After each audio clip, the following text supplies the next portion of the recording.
Diqqat, xalq tezkor xabar.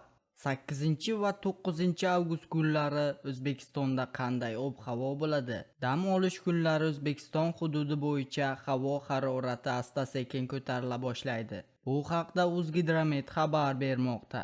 Unga ko'ra, bugun kunduzi respublika bo'yicha harorat asosan 34-37 daraja bo'ladi. Joriy yilning 8-9 avgust kunlari esa 37-40 darajagacha, shimolda va janubda, cho'l hududlari ba'zi joylarda 41-42 darajagacha ko'tariladi. Ushbu kunlarda havo biroz bulutli, ba'zi joylarda o'zgaruvchan, yog'ingarchilik kutilmaydi. Faqat tog'li hududlarning ba'zi joylarida momaqaldiroq bilan qisqa muddatli yomg'ir yog'ishi mumkin. Toshkent viloyati va Farg'ona vodiysi viloyatlarining tog' oldi va tog'li hududlarida sel suv toshqin hodisalari yuzaga kelishi mumkin. Respublika shimolida va cho'l hududlarida 8-9 avgust kunlari shamol tezligi 13-18 metr sekundgacha kuchayishi, ba'zi joylarda chang to'zonlar bilan kuzatilishi mumkin. Toshkentda yog'ingarchilik kutilmaydi. Havo harorati bugun kunduzi 36 daraja atrofida bo'ladi.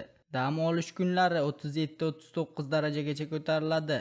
Havo harorati kechalari 21-24 daraja atrofida bo'ladi. Shamol sharqdan 3-8 metr sekund tezlikda esadi.